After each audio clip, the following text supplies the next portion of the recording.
नमस्कार जय हिंद दोस्तों, स्वागत है आप सभी का आपके अपने परिवार अभय टॉक में। मैं हूं आप सभी के साथ हवा यादव।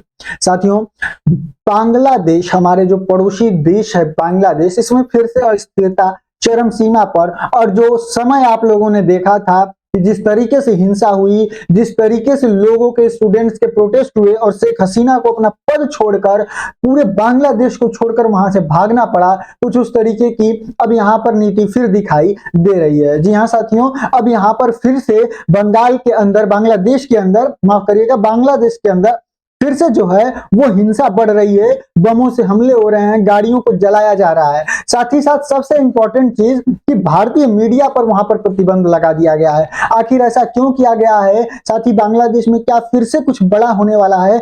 आइए इस पूरी वीडियो में विस्तार पूर्वक समझते हैं। उससे पहले आप सभी लोगों से, आपके छोटे भाई का एक छोटा सा आग्रह है कि साथियों, अगर चैनल पर नया है तो कृपया करके सब्सक्राइब कर लीजिएगा और दोस्तों के साथ शेयर करिएगा। मेरे लिए अगर कोई राय है तो उसको कमेंट में रखिए, मैं उसको अपने ऊपर लागू करूंगा, मतलब अप्लाई करने का ट्राई करूंगा।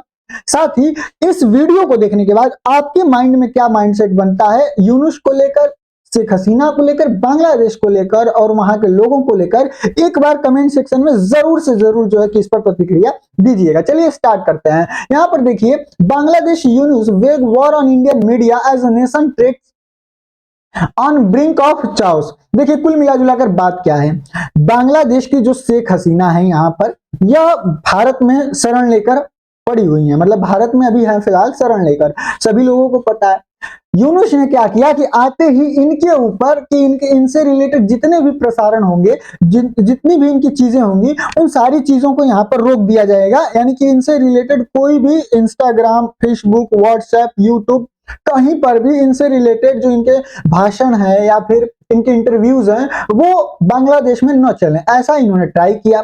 उसके बाद इस समय क्या हुआ है कि इन्होंने भारत में बैठे बैठे ही क्या कहते हैं, इंटरनेशनल मीडिया को अपनी एक बाइट दे दी। बाइट का अर्थ है कि इन्होंने अपना एक इंटरव्यू दे दिया। वो इंटरव्यू पूरा यहाँ पर पूरी दुनिया में फैल गया, साथ ही बांग्लादेश में भी देखने को मिला। लेकिन ये अलग चीज है, इसके वजह से भारत की मीडिया इसको अच्छे से चला रही है, अच्छे से जोर शोर से। तो मोहम्मद यूनुस का कहना है कि देखिए, यहाँ पर भारत की मीडिया गलत चीजें फैला रही है, हमारे लोगों को बरगला रही है। इस तरीके से कर ये भारत की मीडिया चैनल्स को जितने भी चीजें हैं उनको बैन करने का ट्राई कर रहे हैं। ठीक है, ये अलग बात है। अब आते हैं कि मेन मुद्दा क्या है कि बांग्लादेश यहां तक पहुंचा कैसे, ये जो जितनी आगजनी वगैरह हो रही है। तो देखिए, आप सभी को पता है कि अगस्त 2024 में यहाँ पर राजनीतिक उलटफेर हुआ, अस्थिरता आई, तब से यह यहाँ पर अस्थिर बना हुआ है। यहाँ पर जो छात्र थे उन्होंने अपना विरोध प्रदर्शन स्टार्ट किया और जो शेख हसीना थी, जो लंबे समय से बांग्लादेश की प्रधानमंत्री थी, उनको अपने पद से इस्तीफा देकर और वहां से भागना पड़ा। अपने बांग्लादेश को छोड़कर इनको भारत में आकर शरण लेनी पड़ी और भारत में ये रुक गए। इसके बाद यहां पर कार्यभार संभालने के लिए अंतरिम रूप से सरकार गठित की गई और उसके प्रमुख के रूप में मोहम्मद यूनुस को क्या कहते हैं कि बना दिया गया, उसका प्रमुख। ठीक है, लेकिन मोहम्मद यूनुस के बारे में थोड़ा सा जान लीजिए कि यह एक नोबेल विजेता है, नोबेल पुरस्कार विजेता है। इनकी जो मतलब कि इनकी जिस चीज में मिला है इनको नोबेल, वो है माइक्रो फाइनेंस के लिए, जो है कि ये बहुत बेहतर है। ये उसी के लिए विश्व स्तर पर जाने जाते हैं, माइक्रो फाइनेंस के लिए। तो ये यहाँ पर अंतरिम सरकार के प्रमुख के रूप में निकल कर आए, कार्यभार संभाला। साथियों, हालांकि जो देश है वो अभी भी स्थिर नहीं हुआ इनके आने के बाद भी। छात्रों ने शिक्षकों, जो छात्र थे, जो शिक्षक थे, जो सरकारी कर्मचारी थे, उनके द्वारा बढ़ते विरोध प्रदर्शन, नौकरशाही के साथ यह संस्थागत जो है कि टकराव हुआ इनके बीच में। मीडिया पर जो मीडिया की जो स्वतंत्रता है उसको इन्होंने दबाने का काम किया। उसके बाद भारत के साथ जो है इनके, भारत और बांग्लादेश के आप सभी को पता है कि कितने अच्छे रिश्ते थे, उसमें इन्होंने तनाव पैदा करने का प्रयास किया। उसके बाद ये पाकिस्तान के साथ साथ चाइना से भी मिले और जो हमारा सिलीगुड़ी वाला जो चिकन नेक है उसको भी इन्होंने काउंटर करने के लिए, मतलब चाइना को ऐसा कह दिया था। तो वो सारी चीजें भी यहाँ पर विवाद में आई। खैर, ये यहाँ पर लाए इसीलिए गए थे कि ये जब तक यहाँ पर कोई सरकार इलेक्ट करके नहीं बनती है तब तक आप अंतरिम रूप से यहाँ पर बैठिए, इसको, देश को संभालिए और यहाँ पर एक स्वतंत्र रूप से अच्छे तरीके से यहाँ पर इलेक्शन कराइए। खैर, वो काम तो इनसे अच्छे से हुआ नहीं और इसी के एवज में इनका विरोध हुआ कुछ समय पहले और अभी फिलहाल जो है कि यहाँ पर फिर से कुछ नया हो रहा है। साथियों देखिए अभी फिलहाल की क्या हाल है, तो देखिए तत्काल में ट्रिगर क्या किया है यहाँ की जो भी आगजनी वगैरह हुई है, जो भी हिंसा हुई है, तो यहाँ पर बांग्लादेश में अभी देखिए बमों के विस्फोट हुए, आगजनी हुई, वाहनों और बसों में आग लगाई गई, कुछ इलाकों में एक ही दिन में साथियों 30 से ज्यादा विस्फोट की खबरें हैं। वहीं देश भर में भारी सुरक्षा तैनात कर दी गई और स्कूलों को ऑनलाइन कक्षाएं शुरू कर दी गई हैं। परिवहन बुरी तरह से यहाँ पर बाधित हो गया है, यानी कि जितने भी स्कूल्स हैं उनको अब ऑनलाइन शिफ्ट कर दिया गया है, जैसे कोरोना काल में भारत ने किया था, अन्य देशों ने भी किया था। अब साथियों बात करें मुख्य बिंदु की, जो कि सबसे अहम है इस हिंसा के लिए। देखिए शेख हसीना के ऊपर यहाँ पर मुकदमा चल रहा है। इनके यहाँ एक इंटरनेशनल यानी कि अंतरराष्ट्रीय अपराध न्यायाधिकरण है, आईसीटी के नाम से। खैर इसका गठन भी इन्होंने ही किया था, शेख हसीना ने ही, लेकिन अब इसमें फैसला सुनाया जाना है इनकी शेख हसीना के लिए और इनकी जो वरिष्ठ अवामी लीग है, जो इनकी पार्टी है, उसके लिए। साथियों देखिए जो सदस्य हैं उसके उनका आरोप है कि 2024 के विरोध प्रदर्शन के दौरान मानवता के खिलाफ कथित अपराधों से ये संबंधित हैं। दोनों पक्ष, समर्थक और विरोधी, इस फैसले को राजनीतिक रूप से निर्णायक मानते हैं। वहीं अवामी लीग ने फैसले से पहले ही देशव्यापी तालाबंदी यानी कि हड़ताल की जो है कि यहाँ पर आह्वान कर दिया कि देखिए हम लोग लॉकडाउन करते हैं, यानी कि एक दिन के लिए इन्होंने पूरा लॉकडाउन का यहाँ पर सिचुएशन बना दिया था सभी लोगों ने, जो भी अवामी लीग के लोग थे। साथियों अब इसका जो गहरा अंतर्निहित तनाव है वो क्या है, तो देखिए संक्रमण के दौरान राज्य संस्थाओं की कमजोरी, साथ ही अवामी लीग सदस्यों को राजनीतिक रूप से निशाना बनाए जाने की धारणाएं, साथ ही हिरासत में हत्याएं, गुमशुदगी और दुर्व्यवहार के लगातार जो आरोप हैं वो हैं। वहीं जो कई पीड़ित समूह हैं, जैसे कि छात्र हैं, कार्यकर्ता हैं, जो पूर्व सत्तारूढ़ के दल समर्थक हैं, तो ये सारे लोग जो है कि यहाँ पर इसमें इन्वॉल्व हैं। अब बात करें यह क्षण अत्यंत अस्थिर क्यों हुआ, तो देखिए पहला तो इसकी ऐतिहासिक शिकायतें हैं और दूसरा कुछ नई चीजें यहाँ पर हुई हैं। देखिए सत्ता के बेदखल होने के एक साल बाद भी यहाँ पर जो पुरानी कुठाएं हैं वो अभी यहाँ पर अनसुलझी हैं। वहीं मुकदमे के फैसले का समय राजनीतिक वर्षगांठों के साथ यहाँ पर मेल खाता है, जो अक्सर प्रतीकात्मक रूप से यहाँ पर उग्रता के बिंदु होते हैं। साथियों सुरक्षा बल व्यापक अशांति के लिए तैयार दिखाई देता है। वहीं संस्थागत विश्वासों का अभाव है यहाँ पर। न्यायालय, सुरक्षा एजेंसियां और जो अंतरिम सरकारों के सामने यहाँ पर वैधता का प्रश्न है। साथ ही आबादी का एक बड़ा हिस्सा राजतंत्र पर भरोसा करता है, यानी कि उनको राजतंत्र यहाँ पर चाहिए। वहीं संकट की प्रमुख भूमिकाएं क्या है, तो देखिए पहला जो हसीना की पार्टी है, शेख हसीना की अवामी लीग, उसकी अगर बात करें तो नई व्यवस्थाओं के तहत माफ करिएगा, नई व्यवस्थाओं के तहत खुद को निशाना बना, मतलब कि वो महसूस करें कि उनको निशाना बनाया जा रहा है। साथ ही यहाँ पर जो उसने लॉकडाउन और विरोध प्रदर्शन का यहाँ पर आह्वान किया, सामाजिक लामबंदी की क्षमता रखती है और जो संभावित रूप से जो है उच्च स्तर का यहाँ पर टकराव बिंदु है। अब बात करें अंतरिम सरकार जो कि मोहम्मद यूनुस के नेतृत्व में चल रही है, तो वह वैधता के सवालों का सामना कर रही है। साथ ही सुरक्षा उपायों और राजनीतिक संवेदनशीलता के बीच में संतुलन बनाने की जो है कि कोशिश कर रहे हैं। वहीं फैसले से पहले व्यवस्था बनाए रखने पर भी जो है कि इनका दबाव है।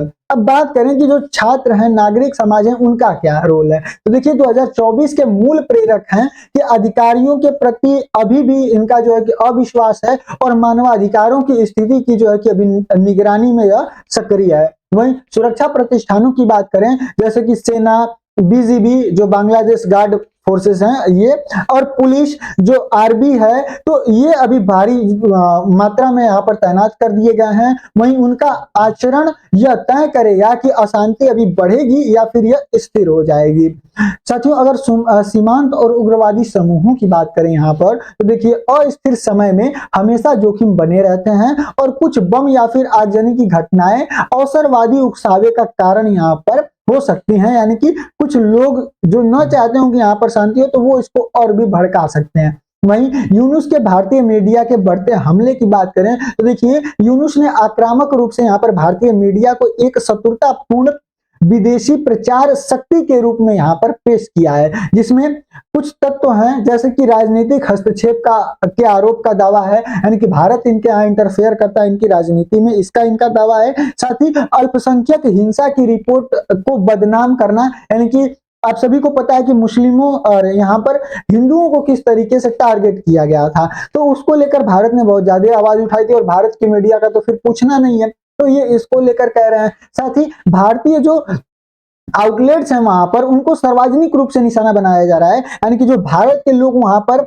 क्या कहते हैं अपना व्यापार कर रहे हैं उनको यहाँ पर मारने का काम, निशाना बनाने का काम, उनकी चीजों को जलाने का काम ये लोग यहाँ पर कर रहे हैं। वहीं मीडिया की आजादी में भी दबाव है, यानी कि प्रेस की मान्यताओं में सबसे मतलब जो प्रेस मान्यताएं हैं उनमें सबसे बड़े पैमाने पर यहाँ पर रद्द होना, जैसे कि सरकार ने 167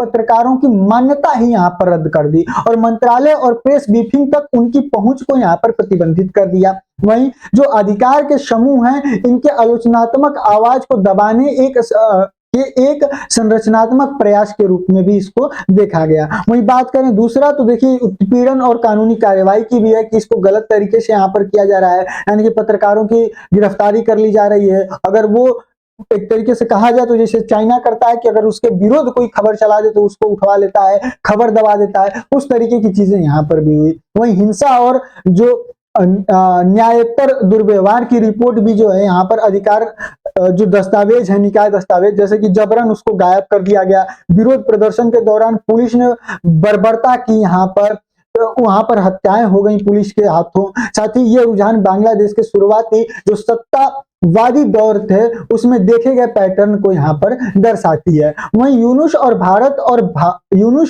और भारतीय मीडिया को क्यों निशाना बना रहे हैं, अगर इसकी आपको मैं विश्लेषण करके बताऊं तो मैंने बताया देखिए इसके पीछे 3 ही कारण है। पहला है कि ध्यान भटकाने के लिए बलि का बकरा बनाना, यानी कि इनका कहना है कि देखिए ये ध्यान भटकाया जा रहा है। मोहम्मद यूनुस कर क्या रहे हैं, ये जब भी पाकिस्तान का भी आप पैटर्न देखिएगा और इनका भी पैटर्न देखिएगा, जब भी इनको लगता है कि यहाँ पर क्या कहते हैं कि बांग्लादेश के अंदर या पाकिस्तान के अंदर अस्थिरता बढ़ रही है तो ये अपने देश में ही कुछ इस तरीके का माहौल बना लेते हैं किसी विदेशी देश के लिए, जैसे भारत के लिए, अन्य देश के लिए, ताकि वहां की जनता जो है उसमें राष्ट्र हित की भावना उठे और वो लोग एकजुट हो जाएं और पहले दूसरे देश से मुकाबला करें। मान लीजिए अगर कल के दिन ऐसा न हो, लेकिन अगर भारत पर कोई पाकिस्तान हो गया, चाइना हो गया, अगर वो यहाँ पर हमला करता है, जैसे ऑपरेशन सिंदूर में भी आप लोगों ने देखा था जब यहाँ पर पहलगाम अटैक हुआ था तो उस समय जितने भी अपोजिशन लीडर्स थे, जितनी भी सत्ता में पार्टियां थी, सब एक होकर यहाँ पर पाकिस्तान के खिलाफ, पाकिस्तान पर स्ट्राइक करने के लिए तैयार थे। तो ये कुछ इस तरीके की यहाँ पर चीजें कर रहे हैं ताकि यहाँ पर भी वो अपने लोगों का ध्यान यहाँ पर भटका सकें भारत पर केंद्रित करके और वहां पर जो है कि सारी चीजें अपने पक्ष में कर सके। तो ये चीजें थी यहाँ पर। अब बात करें कि यह स्थिति जो है वो क्षेत्रीय रूप से खतरनाक क्यों है, तो देखिए पहला तो कूटनीतिक तनाव बढ़ने का खतरा है। मानचित्र विवाद और सार्वजनिक आरोप भारत की ओर से जवाबी कार्रवाई का कारण बन सकते हैं। साथ ही सीमा पर तनाव या फिर राजनयिकों के निष्कासन की संभावना से इनकार नहीं किया जा सकता है कि यहाँ पर तनाव बढ़ेगा तो फिर यहाँ पर जो हमारे वहां पर रहने वाले जो उच्चायुक्त है, वहां पर अधिकारी हैं, उनको फिर वापस बुला ले भारत। साथ ही अभी हाल ही में पाकिस्तान को जब ये पहुंचे थे महाशय यहाँ पर मीटिंग के लिए, तो इस समय मोहम्मद यूनुस ने आपको पता है ये वाला मैप दिया था और इस मैप में अगर आप देखें तो पूरा बांग्लादेश ग्रेट बांग्लादेश के नाम से इस पर जो है कि डिजाइन किया गया है। तो ये चीज यहाँ पर भारत को आपत्तिजनक लगी थी और सभी को लगी थी, ठीक है। तो ये चीज यहाँ पर इन्होंने किया। साथ ही भारत के पूर्वी क्षेत्रों पर भी सुरक्षा का पर भी प्रभाव पड़ सकता है, क्योंकि यहाँ पर भारत सबसे ज्यादा, अगर सबसे लंबी सीमा साझा करने की बात करें तो हम बांग्लादेश के साथ ही करते हैं और हमारे पूर्वोत्तर राज्य जो है कि यही एक बीच में पड़ा हुआ है जो उसको काटकर उनको अलग करता है। वहीं चीन और पाकिस्तान का प्रभाव यहाँ पर वृद्धि हो रही है उसकी, ये ज्यादा जो है यूनुस जो है वो ज्यादा पाकिस्तान के तरफ और चाइना के तरफ झुके हुए हैं।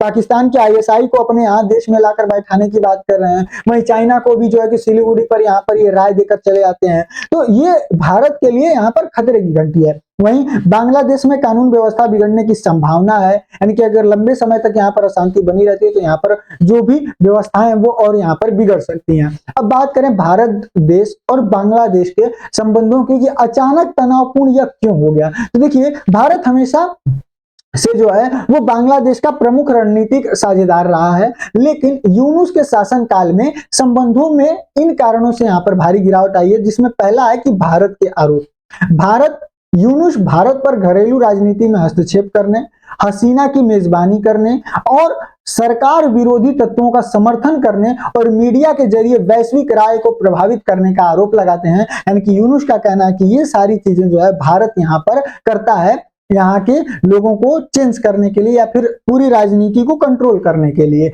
बात करें कूटनीतिक उकसावे और घटनाएं भी यहाँ पर शामिल है। यानी कि एक जो उपहार के रूप में मिली पुस्तक जो मैंने आपको यहाँ पर दिखाया, जो ये फोटो था यहाँ पर, वो चीज भारत को यहाँ पर बुरी लगी और लगेगी भी, क्योंकि ये लोग ग्रेटर बांग्लादेश यहाँ पर दिखा रहे हैं, जैसे पाकिस्तान जैसे चाइना यहाँ पर अरुणाचल प्रदेश को अपना हिस्सा बता देता है। तो फिर उसी राह पर यह भी जो है कि यहाँ पर निकल रहा है। वहीं रणनीतिक पुनर्संगठन की भी चिंताएं हैं, यानी कि जो पर्यवेक्षक हैं उन्होंने पाकिस्तान और चीन की ओर संभावित इनका झुकाव है। साथ ही यह भारत के लिए चिंता का विषय है, जो बांग्लादेश की क्षेत्रीय स्थिरता, सीमा सुरक्षा और संपर्क के लिए यहाँ पर महत्वपूर्ण मानता है।